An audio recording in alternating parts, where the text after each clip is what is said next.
Dan di dalamnya penuh dengan dinamika, ritus-ritus dengan berbagai bentuk dan variannya nanti.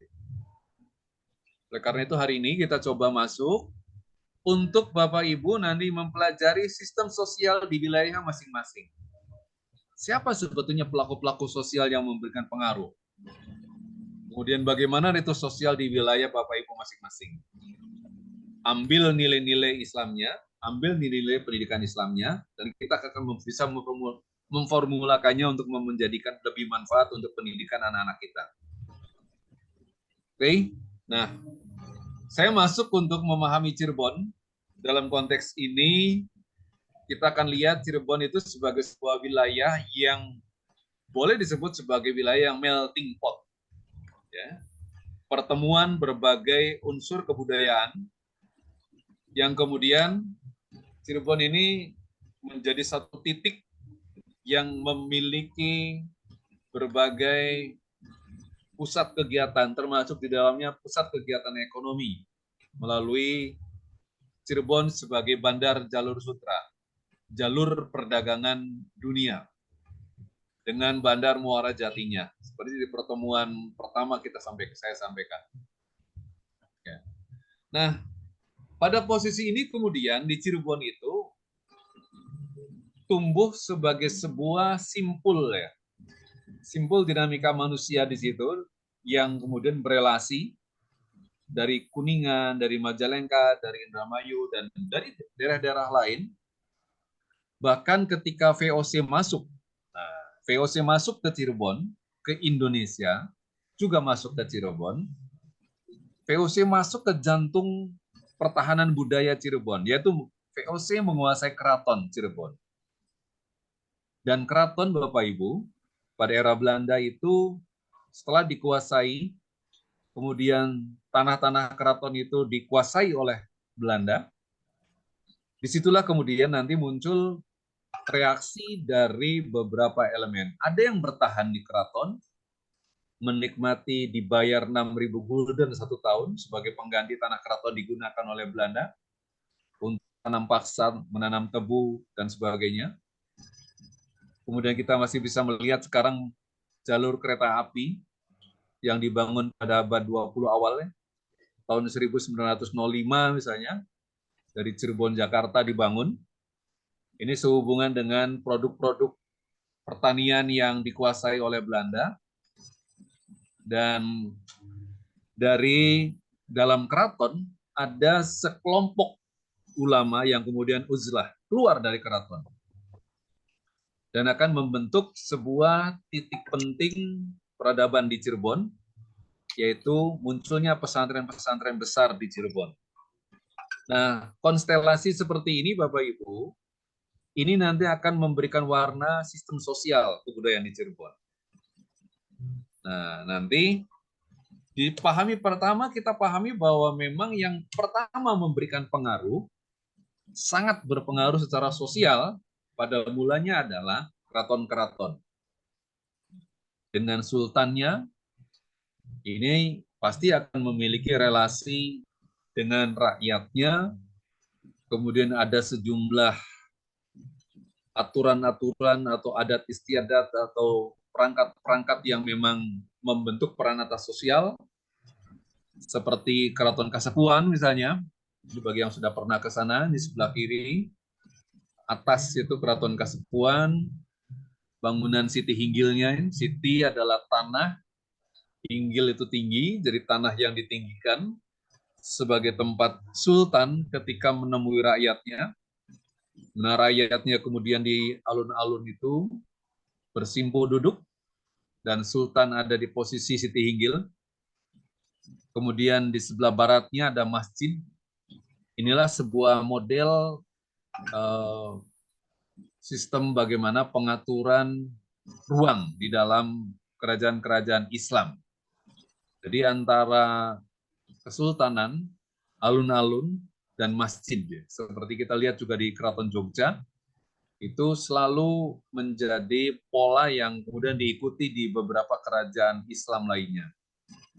Polanya adalah keraton dibangun dengan nyingkur gunung, wukir pasir. Nyingkur gunung berarti membelakangi gunung, kemudian wukir pasir menghadap ke laut. Nah, jadi selalu keraton Cirebon, keraton-keraton Islam pada umumnya selalu menghadap ke laut. Ya, jadi ini salah satu penanda yang kemudian lazim terjadi di Indonesia. Nah, kemudian keraton yang kedua, Keraton Kanoman. Nah, keraton ini kalau kita lihat corak bangunannya kelihatan jelas pengaruh kolonial, ya. Dan sebetulnya kalau Bapak Ibu nanti memperdalam tentang posisi Keraton Kanoman pada era VOC, Keraton Kanoman ini adalah satu kekuatan spiritual yang menggembleng para generasi muda dalam konteks untuk bertahan dari gempuran moralitas VOC yang menguasai Cirebon. Dan kemudian kalau Bapak Ibu sekarang keraton ini ditutup dengan di depannya itu ada pasar. Ada pasar, pasar adalah kehidupan duniawi yang kemudian transaksi ekonomi. Di pasar itulah kemudian ada gambar hidup, kalau sekarang adalah bioskop, untuk kemudian mereduksi kekuatan-kekuatan moral, spiritual dari Keraton Kanoman. Ya. Di bawahnya ada Keraton Kecirebonan. Kalau kita lihat bangunannya seperti bangunan kolonial juga, karena memang dibangun pada era kolonial. Agak berbeda dengan Keraton Kasepuhan dan Kanoman. Di Kasepuhan, Kanoman ada pola alun-alun, kemudian bangunan keraton dan masjid. Sementara kalau di Cirebon ini tidak seperti ini. Hanya halaman depan. Kemudian yang lebih sederhana lagi adalah Keraton Keprabonan. Sebetulnya bukan keraton dahulunya. Ini adalah pengguron. Atau pengguron itu adalah tempat nyantrinya, tempat belajarnya para keluarga keraton, putra-putri keraton dalam mempelajari ilmu agama dan thariqah yang ini ada di posisi dekat Keraton Kanoman dan di dalamnya sebetulnya tempat belajar. Tapi kemudian berkembang berikutnya melabelkan diri sebagai keraton. 4 keraton inilah kemudian secara sosial pada mulanya membentuk sistem sosial masyarakat, ya. Jelas ada keluarga sultan, ya, dan turun-turunannya. Dengan masyarakat biasa jelas sekali batas-batasnya. Ya, tetapi era sekarang ketika keraton tidak lagi sebagai peta kekuatan, ya, sebagai kekuatan politik, keraton hanya sebagai kekuatan adat, maka keraton dan sultan ini hanya sebagai penjaga adat atau pemelihara adat yang kemudian hanya berfungsi pada event-event tertentu, gitu. Posisi seolah-olah sebagai raja dan rakyat diposisikan sebagai rakyatnya. Relasi itu baru muncul pada beberapa event-event tertentu, ya, sehingga posisi-posisi mereka akan kelihatan hanya pada event tertentu saja hadir dirinya sebagai sultan. Di luar itu fungsi pentingnya adalah sebagai pemangku atau pemelihara adat istiadat. Oke.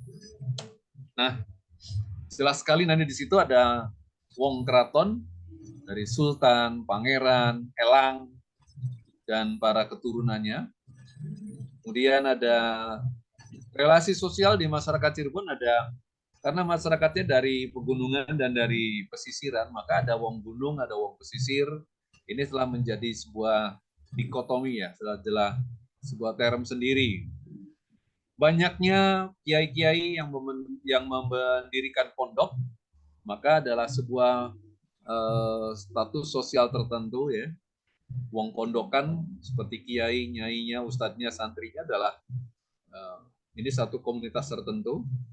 Kemudian dari sisi ekonomi muncul istilah wong modal atau wong belantikan. Ini adalah satu bentuk tipologi kelas sosial yang dari pemodal atau pedagang. Kemudian ada pertanian, maka ada wong tani atau wong nelayan. Ini adalah basisnya adalah klasifikasi berdasarkan pekerjaan. Dan pada tingkatan klasifikasi jabatan tertentu, baik secara formal maupun informal, muncul ada wong gede, wong cilik, dan sekali lagi, pelapisan ini biasanya berlaku pada konteksnya. Ya, ketika di konteks lain, maka sultan mungkin saja pada ritual panjang jimat itu dia sultan diposisikan. Yang lain jelas rakyatnya. Keluarga sultan jelas lebih terhormat. Tapi itu hanya di level konteks tertentu. Di level lain di luar itu pandangan yang tadi seperti di ritual keraton tadi ya tidak berlaku lagi. Ya. Oke. Jadi saya katakan bahwa di Cirebon itu ada faktor penting yang kemudian adalah faktor kehadiran pondok-pondok pesantren. Yang saya kira tadi saya sampaikan, para mufti keraton, para ahli agama yang mengelola kegiatan keagamaan di keraton ketika keraton dikuasai oleh VOC, oleh Belanda, mereka kemudian uzlah, keluar dari keraton. Nah, keluarnya dari keraton inilah kemudian yang bisa menjadikan rahmat buat kita semua, buat manusia Cirebon khususnya. Itu dengan mendirikan berbagai pondok pesantren. Sehingga kita bisa melihat di Buntet, di Ciwaringin, Kempek, Gedongan, dan beberapa pondok pesantren lainnya, itu adalah penerus perjuangan Sunan Gunung Jati yang sangat mungkin mereka juga memiliki garis keturunan langsung dari Kanjeng Sinuhun. Jadi kemudian kalau kemarin Bapak Ibu mungkin pernah mendengar ada perebutan kekuasaan di Kesultanan Kasepuhan, maka klaim-klaim yang muncul adalah klaim-klaim antara Zuriah dengan bukan Zuriah. Jadi keturunan langsung atau bukan keturunan langsung. Karena ada peristiwa ini yang kemudian menjadi dasar bahwa pada era keturunan Sultan yang ke-6, setelah Sultan yang ke-6, Cirebon bukan lagi dipimpin oleh putra-putri langsung atau keturunan langsung dari Sunan Gunung Jati. Oke. Nah, ini teman-teman yang di atas kiri, ini adalah salah satu tokoh yang ini kebetulan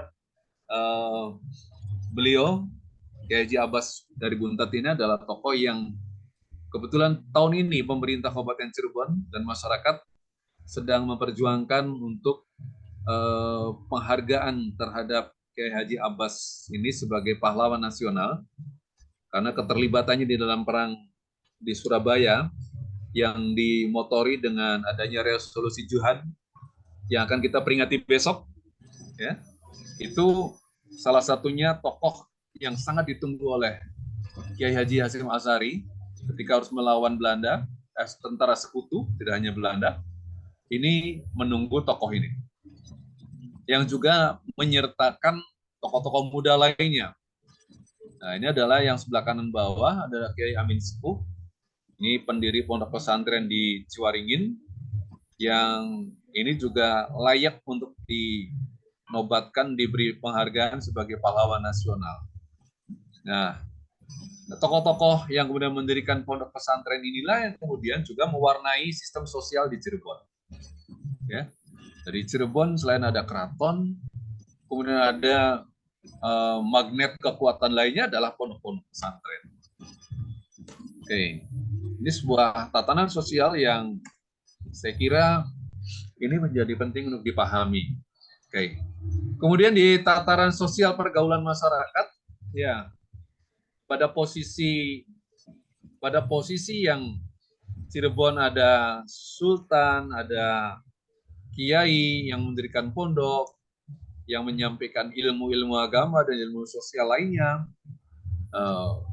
maka kemudian ada satu sistem, ada statement yang mengatur bahwa dalam tatanan sosial pergaulan, tokoh-tokoh seperti guru, ya guru termasuk juga guru ngaji, kiai dan sebagainya, bisa jadi guru formal, ratu adalah pemimpin, ya bisa dari kalangan sultan sampai dengan bupati sampai pemimpin terdekat di sekitar kita adalah wong atua karo. Guru, ratu, wong atua karo ini adalah salah satu peranata sosial yang mengatur relasi antara manusia Cirebon di dalam percaturan hubungannya dengan komunitas yang lebih luas, baik dalam komunitas formal maupun informal, yang pada intinya ini adalah bentuk dari penghargaan bahwa guru, pemimpin adalah kedua orang tua kita. Jadi menyampaikan posisinya, ya, penghormatan kita kepada guru dan pemimpin itu selayaknya kita berikan ketika kita memberikan penghormatan pada orang tua kita. Dan ini bisa jadi sebuah kajian buat teman-teman ya. Nilai-nilai semacam ini, apakah ada nilai pendidikan Islamnya? Nah, ini bisa menjadi apa namanya? Bisa menjadi model analisis ya, penelitian kita gitu loh. Ya, kita bisa meneliti ini dalam tatanan sosial. Ada nilai-nilai pendidikan Islamnya di situ. Penghormatan pada guru, penghormatan pada pimpinan, seperti lainnya kita penghormatan pada kedua orang tua kita. Keduanya adalah orang tua kita. Oke. Ya. Nah, ini kemudian nilai-nilai yang menambahkan bagaimana pengaturan sistem sosial. Dan Bapak Ibu di Cirebon itu selain Syarif Hidayatullah Sunan Gunung Jati, Sunan yang paling dekat dengan Cirebon, paling mewarnai dan dalam alam pikiran budaya manusia Cirebon adalah Sunan Kalijaga. Nah, dalam beberapa naskah itu disampaikan, ya, dan ini sering disampaikan di dalam bentuk pertunjukan Mas Res atau sandiwara rakyat terkait dengan bagaimana pesan moral yang mengatur tatanan sosial kehidupan masyarakat Cirebon, ya. Pesan moralnya diantara yang disampaikan oleh Sunan Kalijaga dengan menyatakan bahwa rezeki setitik aja ditampik. Jadi rezeki yang sekecil apapun, rezeki, jangan pernah kita menolak, jangan pernah kita mengingkari, jangan pernah kita kemudian memberikan statement negatif. Rezeki setitik aja ditampik. Nah, jadi kaitannya dengan bagaimana kita menerima, memposisikan dirinya bahwa segala sesuatu ini memang yang terbaik buat kita. Ana Rusia aja dibuka. Ketika ada rahasia, kita dipesankan bahwa ini rahasia. Ya. Maka kewajiban kita adalah menjaganya. Ana rungu dirungu dan ana delang didelang. Jadi pada posisi untuk kita kemudian sadar diri bahwa posisi kita seperti apa, kemudian pada posisi itu maka kita kalau ada yang dilihat dan kelihatan, lihatlah. Ketika ada yang dengar, dengarlah. Artinya kita tidak memasuki wilayah orang lain yang bukan menjadi hak kita, yang kemudian ini akan menjadi gangguan buat komunikasi di dalam komunitas sosial. Maka peran posisi ini mungkin akan hadir pada posisi tertentu ketika kita berada pada posisi tertentu, mungkin bisa dilakukan itu. Kemudian terakhir adalah pesan moral yang berhubungan dengan etika, ya, wadonayu aja sinarian. Ketika ada perempuan cantik, ya, tidak harus kemudian menjadikan kita tercebur dalam zina. Nah, ini pesan-pesan moral semacam ini dalam pergaulan sosial masyarakat Cirebon sangat membentuk, ya, bagaimana ajaran-ajaran yang muncul dalam cerita lokal ini kemudian juga ternyata kalau kita kaji, ya, pesan ini bisa menjadi sebuah kajian skripsi sendiri, ya. Nah, jadi tatanan sosial itu juga dibangun melalui di samping tokoh yang menyampaikan, ajaran yang menyampaikannya itu pun sesungguhnya memiliki sandaran vertikal yang bisa saja itu adalah bersumber dari ayat-ayat Al-Quran atau dari hadis Nabi. Okay. Dan nilai-nilai lain yang dalam sistem keluarga, misalnya kita bisa, ini di Jawa juga saya kira muncul, bahwa ada sistem pengetahuan tentang bibit, bebet, dan bobot yang menjadi bahan pertimbangan ketika kita membentuk keluarga, memilih awal dari sebuah proses pembentukan keluarga. Dan teman-teman, di Cirebon itu ada satu pemahaman tentang 7 turunan, ya. Pitung turunan dari kita sendiri, kemudian anak, putu, buyut, cangga, wareng, udeg-udeg, gandung siwur. Nah, ini tentu tidak sekedar untuk memposisikan, tetapi ini adalah suatu bentuk bahwa kita dituntut untuk menghormati leluhur kita.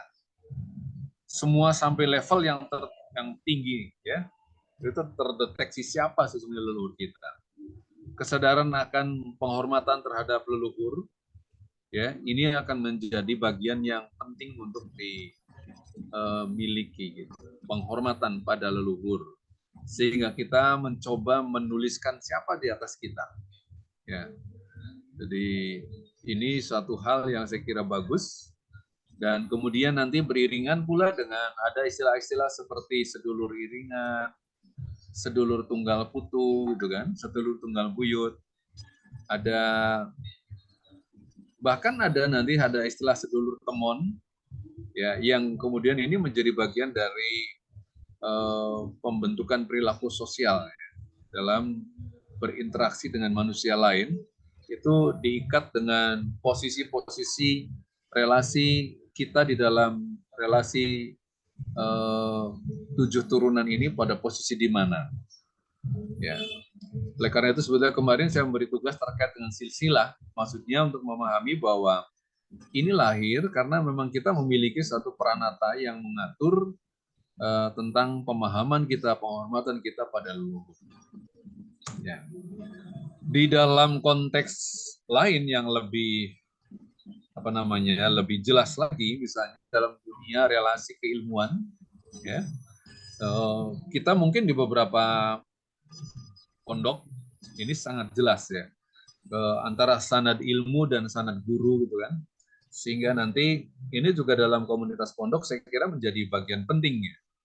Dalam bagian ini misalkan tokoh Haji Abbas ini, Kiai Haji Abbas ini, kita lihat dari panahnya. Ketika panah satu mengarah ke beliau, nama beliau, maka disebut hubungannya adalah sudan dengan santri dengan kiainya. Ya, kemudian kalau dari panah yang berangkat dari Kiai Haji Abbas menuju ke tokoh itu berarti Kiai Abbas punya murid-murid seperti yang ada di dataran ini. Oke, jadi dalam gambar ini jelas sekali relasi-relasi sanad ilmu, sanad guru ini sangat dihitung di dalam tradisi teman-teman pondok di Cirebon, termasuk juga di daerah lain. Kiai Abbas itu berarti dari Mekah, itu ada Syekh Jabidi, kemudian pernah berguru ke Kiai Haji Ubedillah di Tegal, kemudian berguru ke Kiai Hasan di Jatisari, berguru ke Kiai Nasuha di Pleret, kemudian berguru ke Kiai Haji Anwaruddin Kriani Buntat, berguru juga ke bapaknya Kiai Abdul Jamil, dan juga berguru ke Kiai Mahfud di Termas, yang kemudian kalau kita lihat Kiai Mahfud sendiri kan sanad ilmunya dari Kiai Nawawi Syekh Nawawi Al-Bantani, dan ketika panahnya dua, ini menunjukkan relasi yang sangat dekat, ya, kedekatan kolegial. Misalkan Kiai Abbas ini dekat sekali dengan Kiai Hasyim Asy'ari, dekat sekali dengan Kiai Wahab Hasbullah, ya. Dan murid-murid Kiai Haji Abbas ini diantara Kiai Sulaiman, Kiai Mahbub Bajuri, Kiai Ayatullah Said, kemudian beberapa tokoh-tokoh lain, ya. Nah, tradisi relasi di dalam tradisi pesantren yang menganut penghormatan terhadap guru ini menjadikan tatanan pergaulan di Cirebon ini memiliki tatanan yang khas sekali, ya. Oke.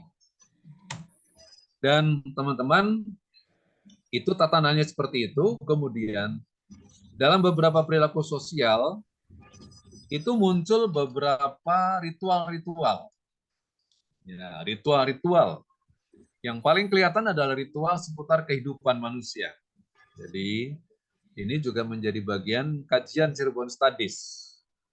Nah, di dalam ritus-ritus sosial ini nanti, ini akan terbentuk satu perilaku yang mungkin saja estetis, simbolis, dan itu pasti akan memiliki muatan-muatan pendidikan.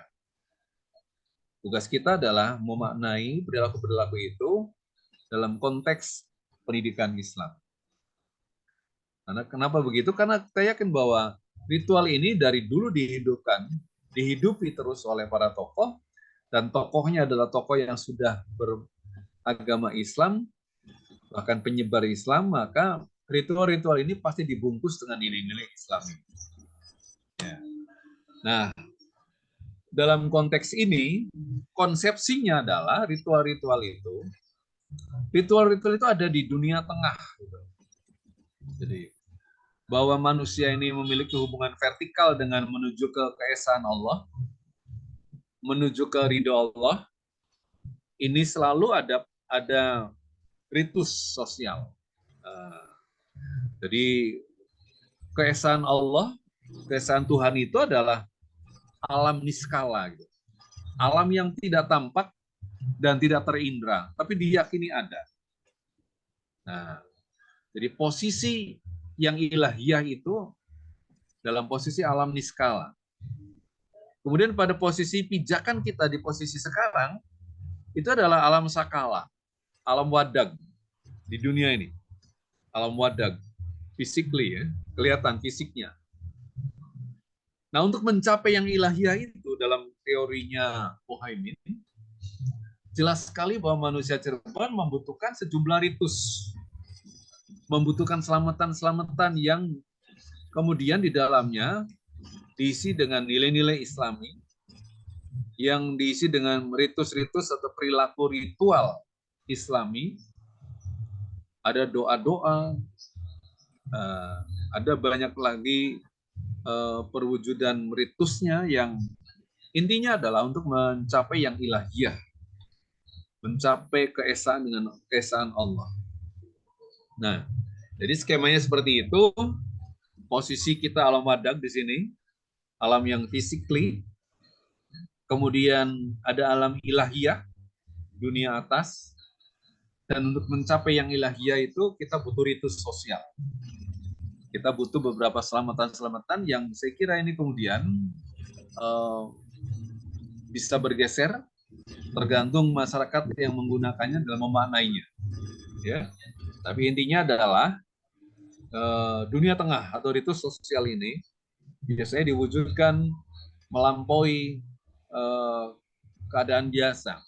Karena sesuatunya yang luar biasa tidak bisa menjadi biasa saja. Ada yang sesuatu yang luar biasa, berbeda dengan keseharian. Oke. Nah, yang pertama adalah siklus daur hidup yang biasanya dimulai dari sejak pertama kandungan terbentuk.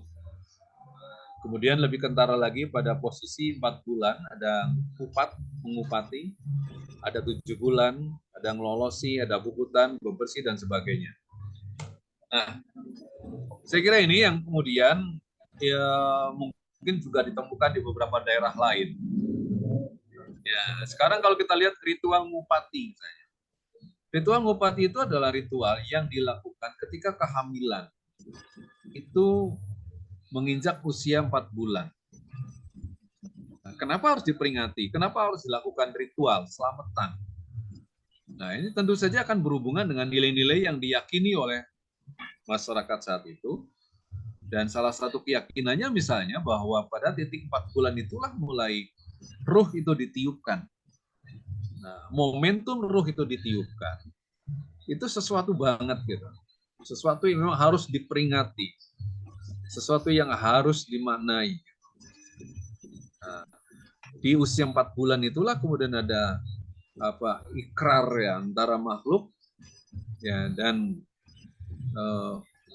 pencipta di situ, dan maka di situ diyakini bahwa pada usia itu sudah ditetapkan takdirnya.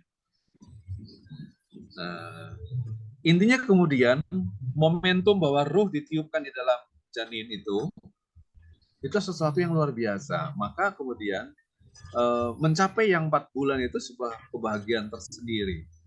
Ada ritual ngupati, ada makanannya adalah ketupat, ya, kemudian ada tambahan-tambahan makanan lain yang relevan dengan keadaan yang sekarang.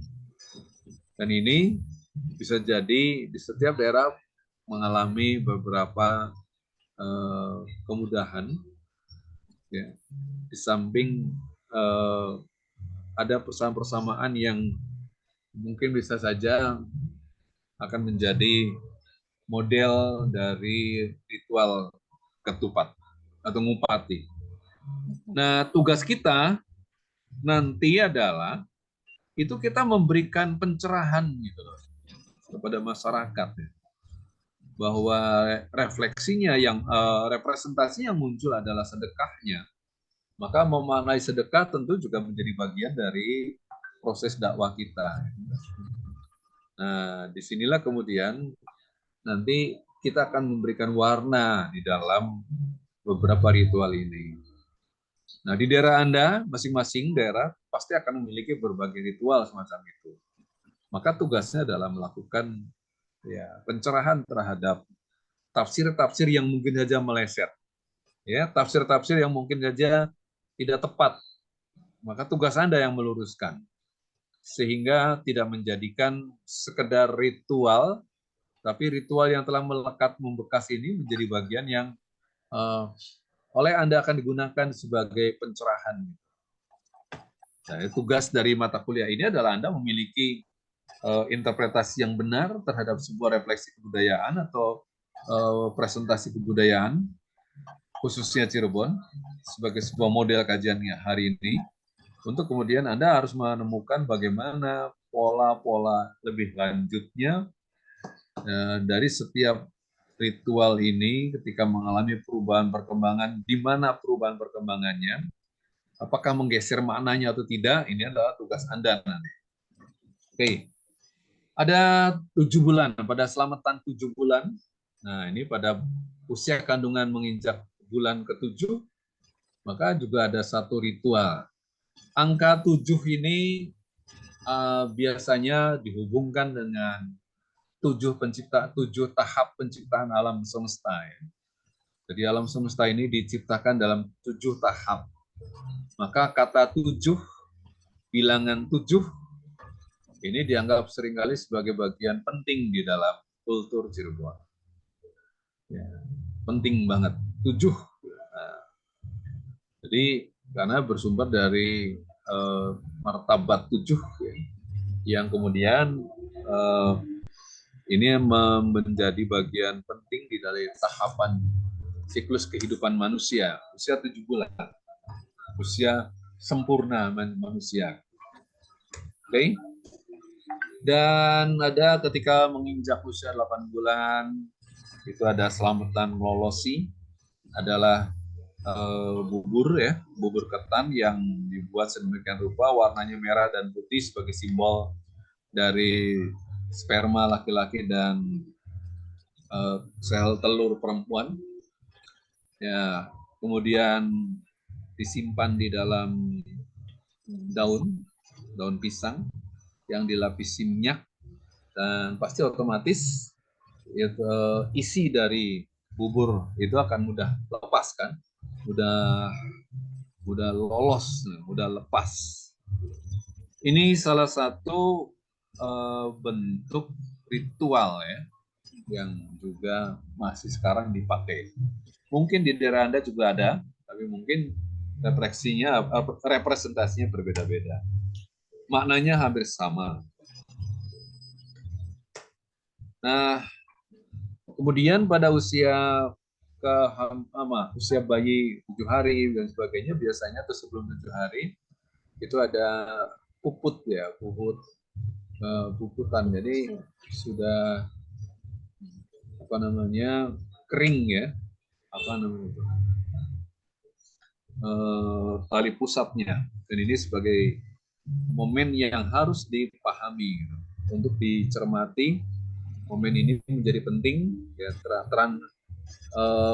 berpindahnya dari di dalam kandungan ke alam dunia ini kan juga mengakibatkan diputusnya ari-ari gitu ya.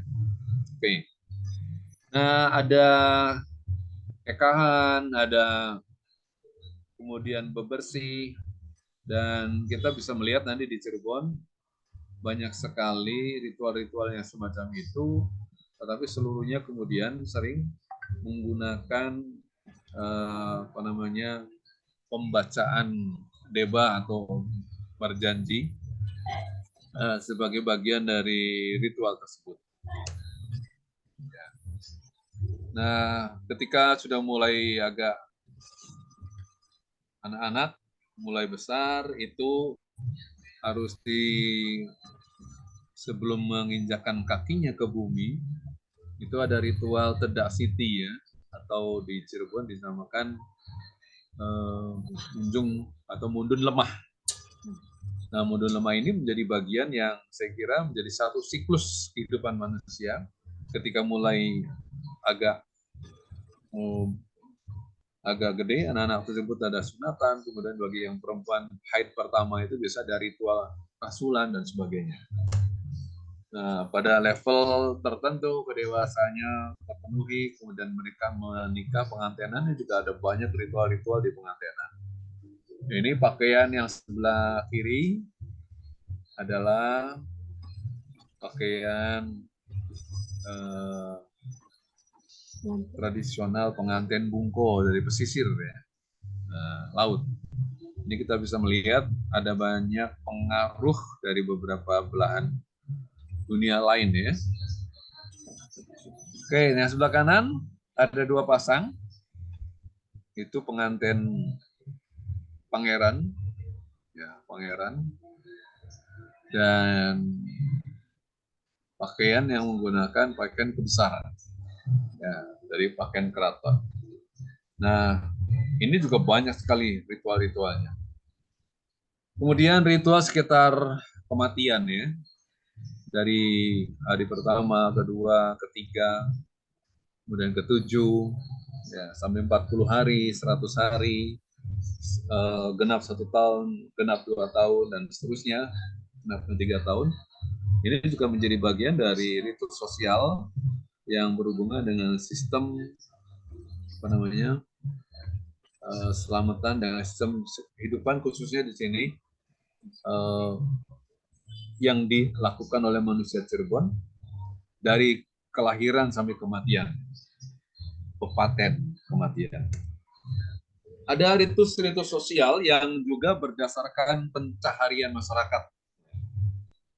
Ada masyarakat petani biasanya muncul beberapa ritus sosial seperti sedekah bumi, mapag sri, ya, itu juga menjadi ritual-ritual di kalangan petani gitu kan.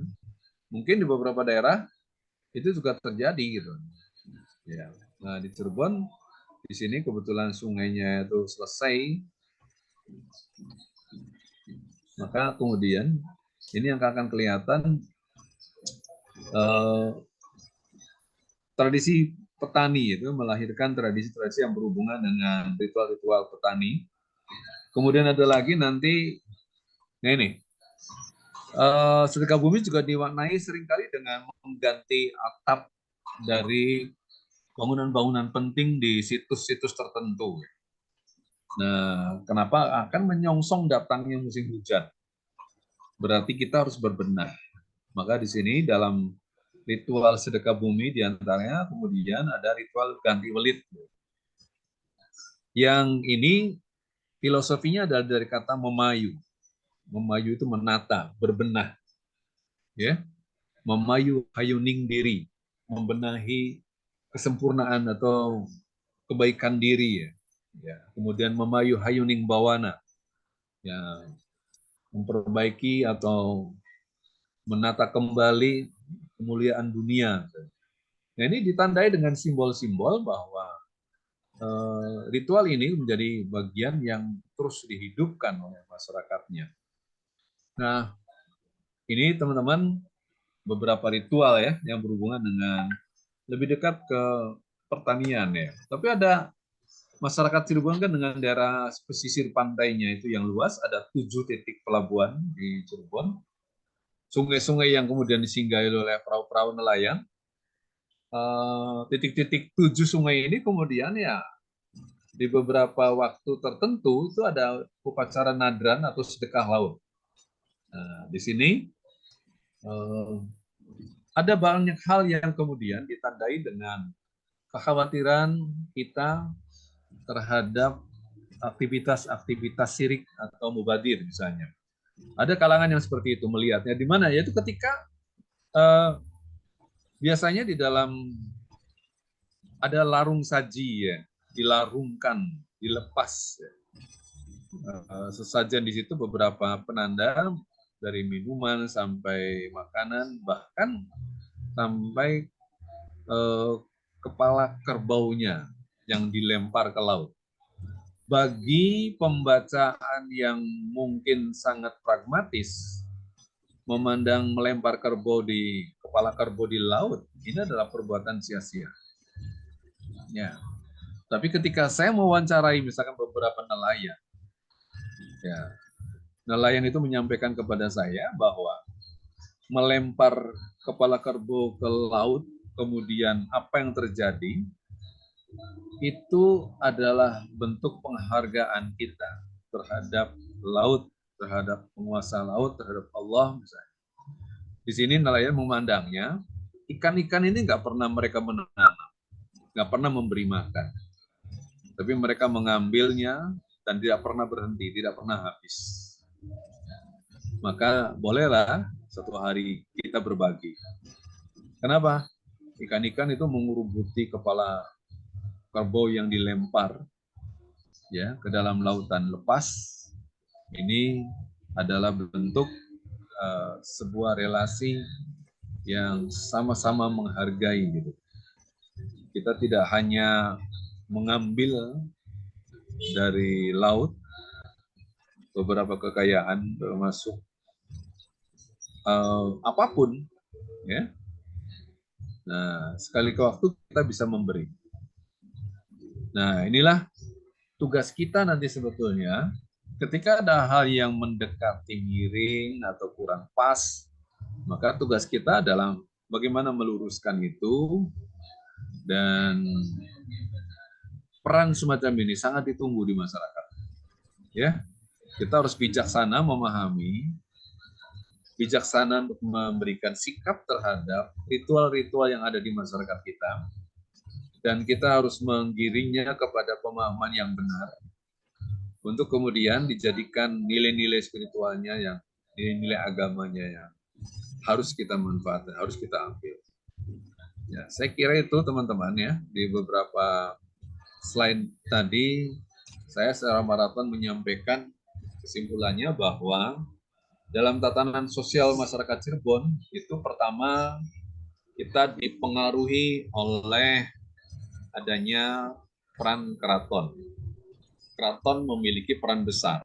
4 keraton ini memiliki peran besar, walaupun pada masa berikutnya keraton hanya sebagai pemangku adat, tidak lagi sebagai penguasa wilayah, tapi adat istiadat yang bagus seperti mundan, seperti gerebek sawal, atau ritual-ritual lain itu agar bisa dipertahankan. Kenapa? Karena di dalamnya ada nilai-nilai pendidikan Islamnya. Kemudian ketika keraton dikuasai oleh VOC, kiai-kiainya uzlah membentuk pesantren, ini sebuah berkah bahwa pesantren di Cirebon lahir dari campur tangan VOC yang masuk menguasai keraton, dan mereka uzlah lebih memilih tidak berkooperasi dengan keraton, dengan VOC, tetapi lebih memilih syiar Islam sebagai perjuangan lanjutan dari Sunan Gunung Jati. Nah, dari situlah kemudian mulai peran-peran tokoh-tokoh kiai, santri, ustadz ini memberikan warna tersendiri di Cirebon. Dan oleh karena itu relasi yang dibangun adalah tadi ada relasi yang dibatasi dengan satu pemahaman bahwa guru ratu wong atua karo, ini menghubungkan relasi tadi. Guru adalah para kiai, ratu pemimpin kesultanan tadi, sesungguhnya adalah orang yang harus kita hormati karena itu adalah orang tua kita gitu. Kemudian ada nilai yang juga diajarkan melalui naskah-naskah atau melalui lakon-lakon pentas-pentas seni yang kemudian akan menjadi juga pedoman hidup perilaku manusia Cirebon. Di beberapa proses kelahiran manusia sampai kematian dan beberapa sistem atau pencarian, ritual-ritual itu diadakan karena sesungguhnya ritual-ritual itu adalah bentuk suatu ikhtiar untuk mencapai yang ilahiyah, mencapai keridhaan Tuhan, keridhaan Allah. Nah, disinilah kemudian sekecil apapun tadi, ini sudah menjadi model kajian, ya, kajian Cirebon itu banyak banget. Jadi kalau Anda mau bikin skripsi terkait dengan pendidikan Islam, bisa Anda mengambil pola-pola semacam ini. Dan sekali lagi, itu adalah kasus ya yang bisa kita lihat di Cirebon. Anda tentu akan menengok di desanya, di daerahnya sendiri, ya pasti dong ada beberapa ritual-ritual yang ada. Dan kewajiban kita adalah meluruskan jika itu bengkok-bengkok dengan lebih bijaksana.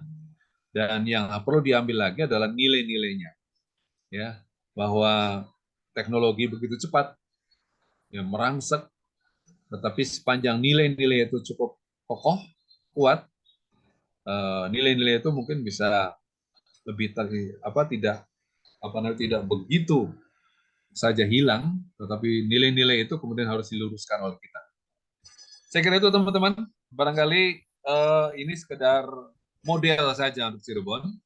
Di daerah Anda banyak sekali ritual, silakan Anda pelajari, ambil nilai-nilai Islamnya, dan sekali lagi tugas Anda meluruskan jika itu ada yang bengkok dan dilakukan dengan cara yang lebih bijaksana. Saya kira itu, barangkali ada yang mau disampaikan di pertemuan ini, karena tidak ada tugas nih Pak Kiai Miftahudin. Ji Pak, terima kasih Pak, meringankan beban kami. Alhamdulillah. Terima kasih Pak dosen. Pak dosen mau tanya Pak dosen?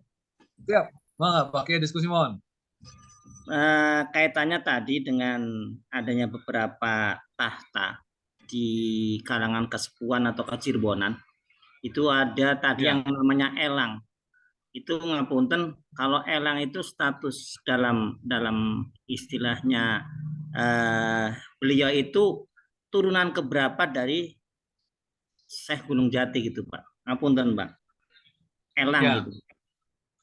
Jadi gini, pada era Sunan Gunung Jati, kita tahu Cirebon tidak dalam bentuk kesultanan. Pertama, harus pahami. Cirebon dalam bentuk kasunanan. Nah, oleh karena itu Sunan Gunung Jati memanage kasunanan Cirebon itu dengan tradisi seperti kiai. Ya, jadi baru muncul kemudian di generasi Panembahan Ratu 1, Panembahan Ratu 2.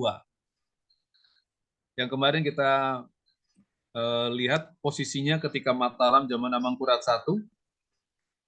Nah, keturunan Sunan Gunung Jati tidak mampu meneruskan dengan pola kasunanan. Maka bentuknya adalah kapanembahan. Jadi Cirebon punya sistem pertama kasunanan, kemudian kapanembahan, baru ketiga adalah kasultanan. Nah, sultan. Maka sultan itu muncul pada era Sultan Kasepuhan dan Sultan Kanoman. Kemudian muncul istilah elang itu tidak ada di era Sunan Gunung Jati. Tidak ada di era Panembahan Ratu. Muncul di era Kasultanan. Jadi elang itu adalah satu predikat. Ya, satu predikat yang untuk digunakan sebagai anak laki-laki keturunan sultan yang ibundanya juga itu masih juga keturunan sultan. Jadi permaisuri misalnya. Nah, kalau misalnya terjaga, wah itu elang. Jadi, kalau elang itu berarti masih turunan. Ya, tapi kalau sudah dengan orang luar, biasanya elang itu kemudian tidak diberikan label elang kepada yang bersangkutan. Nah, jadi elang itu posisinya tidak ada hubungannya dengan keturunan keberapa, tapi sebuah ukuran bahwa elang itu ya bapaknya masih garis keturunan, ibunya ya masih garis keturunan sesarif semua, masih nyambung gitu. Itu elang.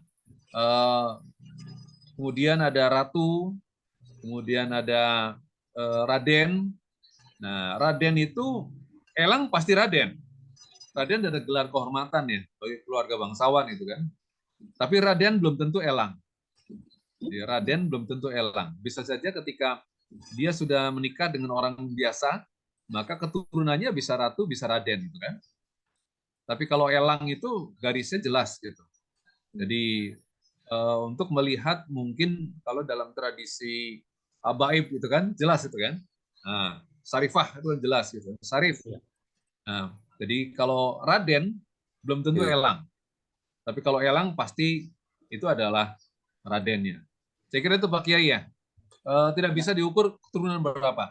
Karena itu gitu, adalah Pak. sebuah... Berarti selagi itu Kiai, masih Kiai. ada silsilah berarti masuk, Pak ya? Masuk. Ya. Dia bisa masuk ya. Ketika terjaga dari garis ibunya juga masih nyambung, itu dia berhak untuk diberi gelar elang. Ya. Berarti ngapunten untuk silsilahnya tidak ada pemetaan antara pihak perempuan ataupun laki-laki ya, Pak ya? Ya, jadi gini, pemetaan laki-laki dan perempuan itu adalah ketika dalam tradisi siapa yang lungguh yang menjadi sultan, gitu kan? Itu akan. Jadi kemudian proposisi permaisuri kan jelas masih ada. Makanya sekarang ketika perebutan di Kanoman dulu ya, di Kanoman, perebutan di Kasepuan itu kan yang diperdebatkan adalah tetap garis keturunan, ya. Ketika dari Selir maka ada penolakan.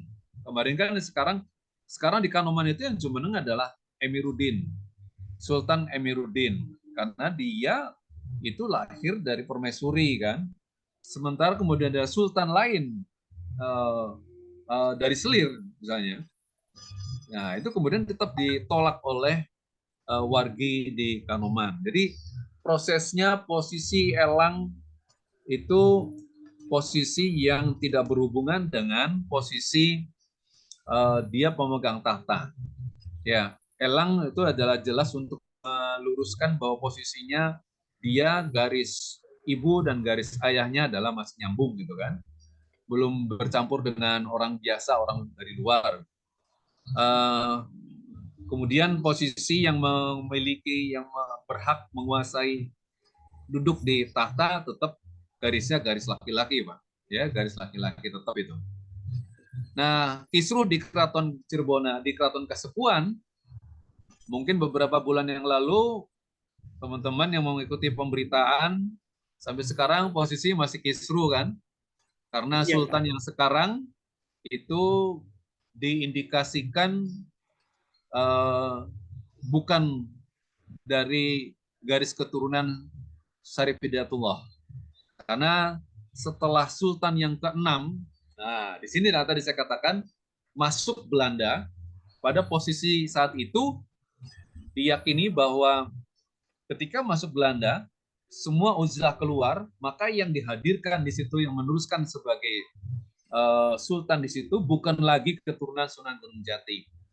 Bahkan dalam catatan beberapa orang yang menolak itu diyakini sebagai keturunan Senuk Horgronje gitu.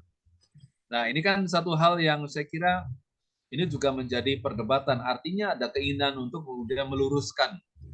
Ya, saya kira itu mungkin di beberapa kesultanan sama juga persoalannya.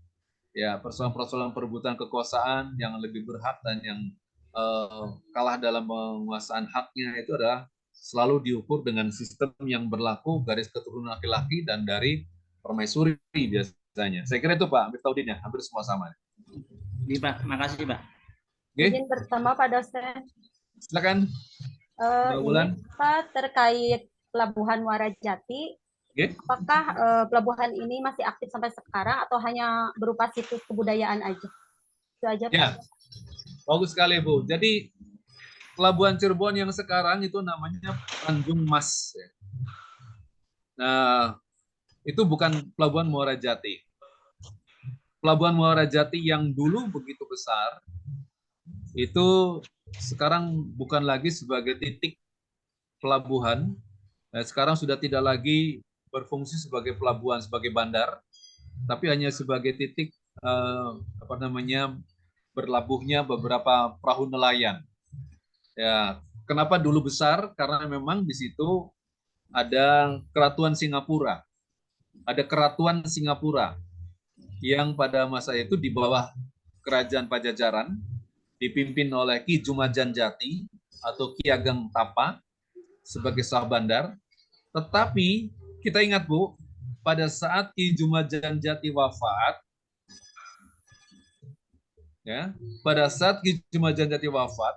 harta kekayaan dan segala bentuk kekuasaan di situ dipindahkan oleh Mbah Pucerbon, Pangeran Cakrabuana, untuk membangun keratuan yang tidak lagi posisinya di Muara Jati. Ya, Keratuan Pakungwati. Ya, jadi Mbah Pucerbon lebih memilih memindahkan ibu kotanya bukan di Muara Jati, bukan di Singapura, tapi mendirikan Keratuan Pakungwati yang sekarang di Keraton Kasepuan itu, Bu. Nah, dari situlah kemudian lambat laun perubahan terjadi dan beralihlah kemudian Bandar Muara Jati kemudian tidak lagi sebagai bandar besar.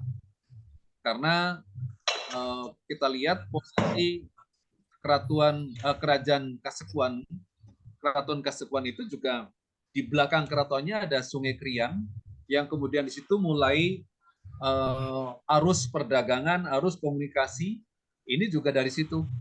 Jadi ketika dipindahkan keratonnya ke Kasepuan, maka lama-lama sana menjadi sepi dan berubahlah yang mengikuti posisi Keratuan Kasultanan Kasepuan, yang kemudian di belakangnya juga ada Sungai Krian.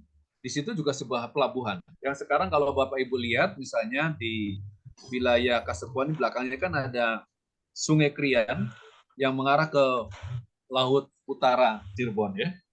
Jadi sekarang sudah nggak berfungsi lagi karena berpindahnya, Bu. Berpindahnya kekuasaan dari Singapura yang menguasai Muara Jati dipindahkan ke Keraton Pakungwati yang sekarang posisi di Kasepuan. Saya kira itu, Bu. Ya, ya siap Pak. Terima kasih. Izin bertanya Pak Dosen. Ya, Ahmad, monggo Kiai. Ya, ini bukan Pak Kiai muridnya bersama. Yang mau bukan sebatas pertanyaan tapi permohonan.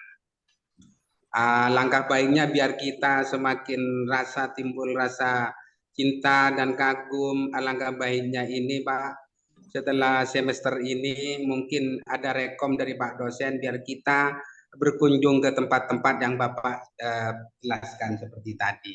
Seperti itu Pak. Terima kasih. Yang nomor 2 Pak, ini kan kayaknya Cirebon ini setelah Jawa Timur. Saya sebagai orang Jawa Timur kok merasa dianaktirikan begitu Pak. Seperti itu. Terima kasih Pak. Aduh, ini luar biasa. Yang pertama Pak Kiai Ahmad, dari mana Pak Kiai ini? Dari Madura Pak. Wow. Menep. Madura ini kalau jenengan baca sejarah berdirinya Keraton Kasepuan, Kanoman, dan di Cirebon, Madura ini tokoh yang sangat berjasa, Kiai. Ya, Trunojoyo itu kan dari Madura, Kiai. Ya, ya Pak. Trunojoyo inilah yang membebaskan, ya, yang membebaskan putra-putri Cirebon yang disandra oleh Mataram zaman Amangkurat I. Trunojoyo bersama dengan Banten membebaskan putra-putri Cirebon, ya, memerdekakan putra-putri Cirebon, yang kemudian dinobatkan sebagai Sultan Kasepuan dan Sultan Kanoman. Itu yang pertama. Oke ya, jadi saya sangat setuju kalau nanti kemudian teman-teman dalam sebuah ikatan emosional di kelas 10 A10 ini, kapan-kapan ada ziarah-wali keliling tidak hanya Cirebon. Titiknya boleh dari mana saja. Ya, Cirebon boleh lebih fokus lagi, nanti saya pandu. Itu bisa lebih bagus. Silakan dikondisikan saja Pak Kiai. Ya, Ahmad. Kemudian yang kedua tentang Cirebon ini kan setelah Majapahit. Ya, Cirebon ini setelah Majapahit runtuh, kemudian berdiri keratuan di Demak dan nanti Cirebon. Saya kira memang betul. Dalam kitab para raton, wah itu luar biasa teman-teman punya sejarah di Jawa Timur ya. Sekali lagi ini konteksnya bukan konteksnya untuk membesarkan Cirebon dan menafikan atau tidak menghitung perkembangan di wilayah lain. Cirebon Studies ini lebih dipahami sebagai suatu pendekatan untuk lokalitas, ya, memahami lokalitas. Dalam kasus Cirebon, ini hanya untuk model bahwa di sekitar kita tentu ada dinamika kebudayaan, ada dinamika sosial, ada sejarahnya, yang kemudian dari situ kita bisa ambil sesungguhnya dalam sejarah apapun, sejarah desa, sejarah kerajaan, sejarah apapun, pasti ada nilai-nilai yang bisa kita ambil. Dalam ritual-ritual yang ada di sekitar kita, banyak juga. Nah, oleh karena itu sebetulnya mata kuliah ini tidak dalam konteks untuk membesarkan Cirebon dan menafikan kebudayaan yang lain, tapi hanya sebagai model bahwa kalau kita belajar tentang Cirebon pun sebagai sebuah model, katakanlah sebagai muatan lokal di kampus kita, itu menjadi bagian dari kita memahami sistem kebudayaan yang di dalamnya ada nilai-nilai pendidikan Islamnya. Jadi gitu Pak Kiai Ahmad ya. Kami dengan mata kuliah ini tidak dalam konteks untuk menafikan Jawa Timur. Jawa Timur, saya baca kitab para raton itu luar biasa ya. Ya, sampai Majapahit. Dan satu hal Pak Kiai, mungkin teman-teman juga belum tahu.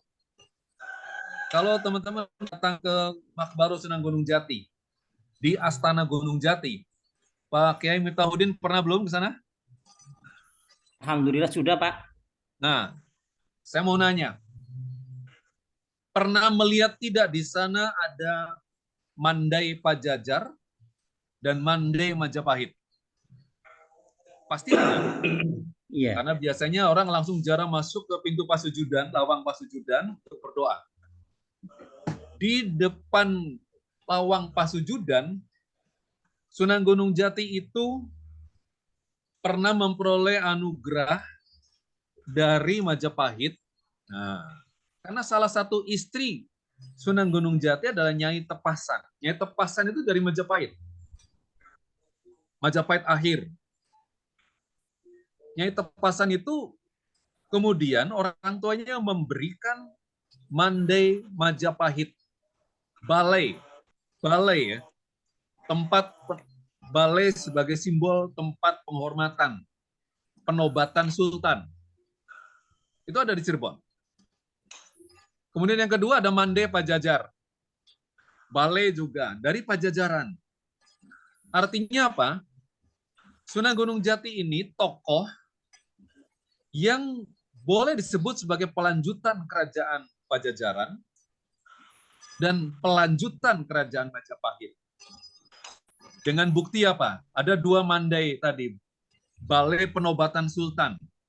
Mandai Pajajar adalah balai tempat dinobatkannya Sunan Gunung Jati sebagai sultan di Cirebon.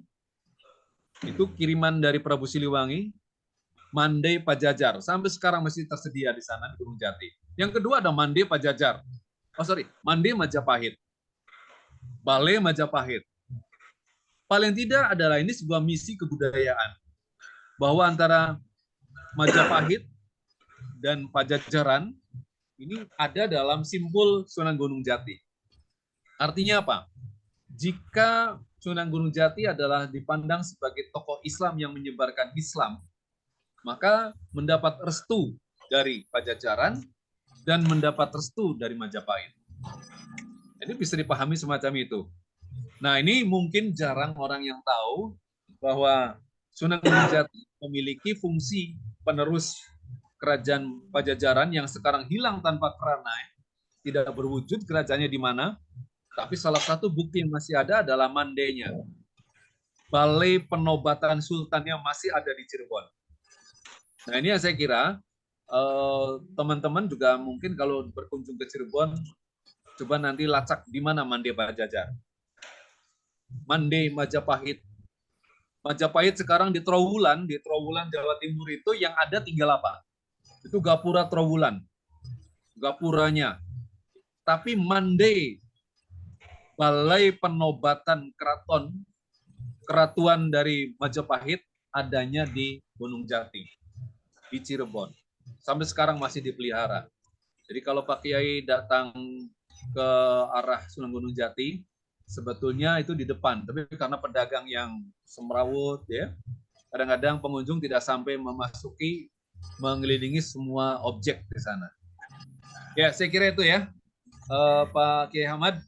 Sekali lagi, mata kuliah ini bukan dalam konteks mengecilkan titik-titik yang lain. Ini hanya untuk muatan lokal. Sebagai mahasiswa IAIN Syekh Nurjati, memahami kultur Cirebon adalah menjadi bagian yang saya kira penting untuk dikuasai. Tetapi lebih jauh dari itu, pemahaman tentang Cirebon ini bukan hanya untuk memahami Cirebon, tapi menyadarkan kita bahwa di sekitar kita juga memahami ada banyak ritual-ritual yang hidup di masyarakat. Sejarah wilayah kita juga sangat besar, ya, dan itu kewajiban kita untuk meneladani sikap dan nilai-nilai yang diajarkan oleh leluhur. Saya kira itu Pak Kiai Hamad ya. Iya Pak. Sebenarnya seperti ini Pak.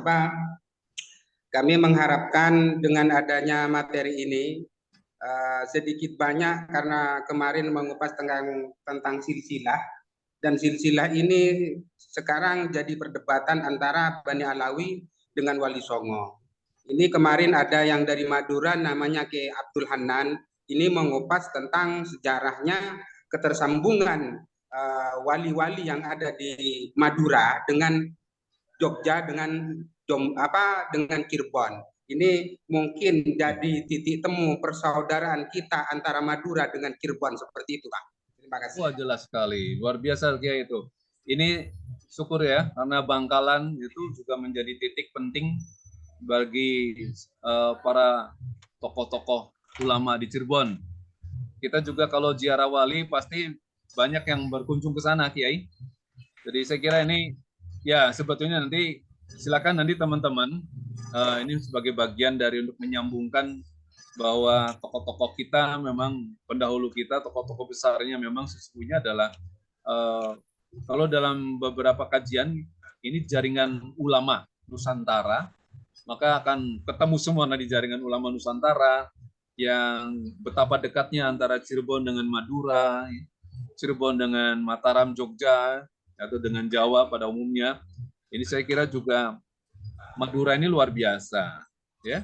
Dan saya kira sampai sekarang Madura menjadi gudang ilmuwan ya.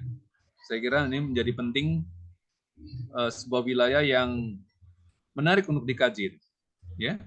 Monggo nanti Pak Kiai, silakan, ini hanya sekedar membuka dan nanti tugas para mahasiswa yang kemudian menyambungkan, menguji, karena apa yang saya sampaikan juga belum sesuatu yang fix betul. Bisa jadi mungkin dikoreksi dan sebagainya. Ini menjadi bagian yang saya kira tugas Anda untuk meneruskan dalam membuat percaturan relasi beberapa wilayah yang saya kira memiliki hubungan dakwah dan hubungan sosial yang lebih luas ya. Terima kasih Pak Kiai Hamad. Oke, saya kira cukup teman-teman ya. Cukup Pak. Alhamdulillah, selamat untuk beristirahat. Malam ini saya tidak memberi tugas. Ya, mudah-mudahan nanti ada manfaatnya dari pertemuan hari ini.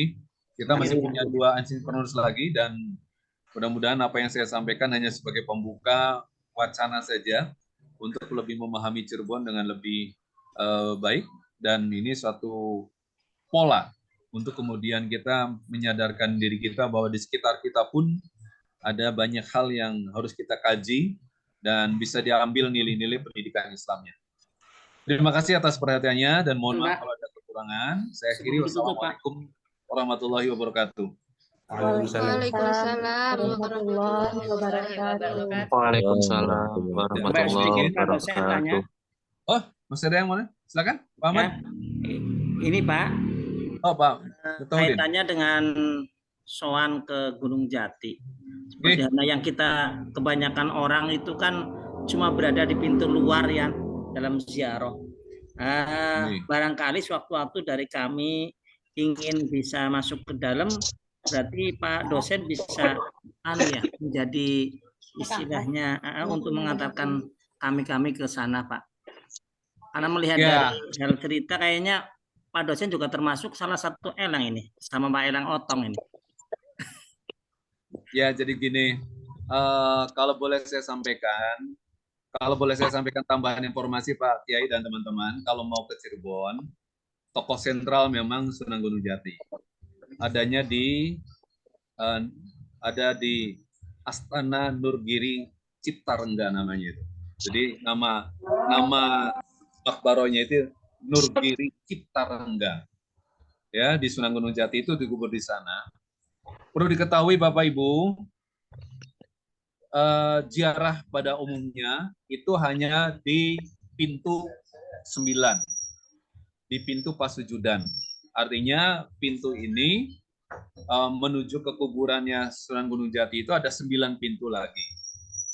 Nah, untuk memasuki pintu khusus Sunan Gunung Jati, itu saya harus menjelaskan. Kuburan Sunan Gunung Jati itu kuncinya dipegang oleh keluarga Keraton Kanoman. Terus mikir ya?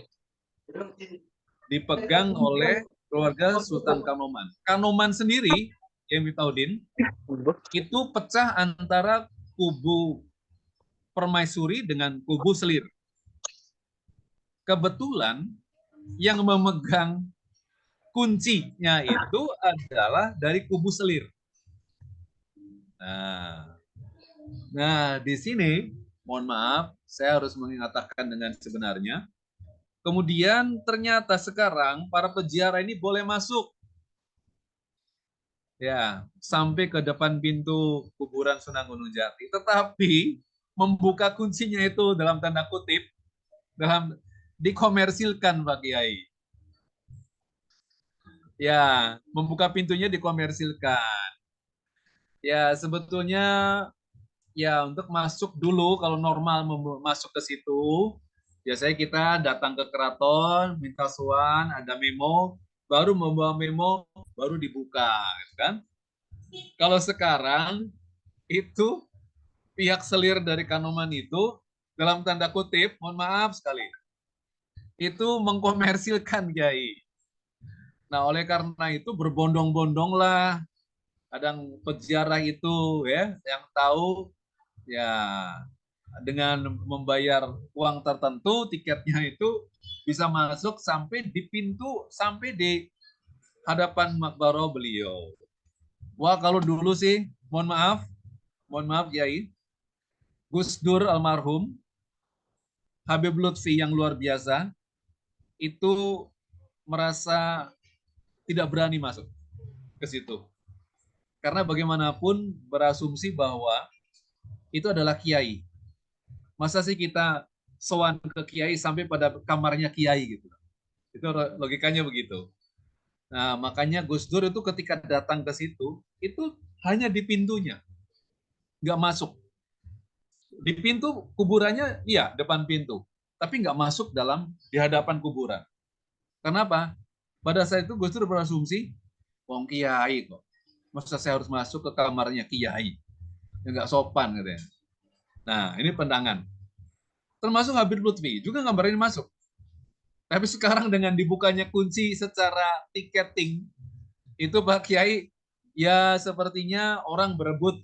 Ya orang berebut. Monggo, itu tergantung yang menyikapi ya. Pak Kiai, Pak Mitaudin, monggo.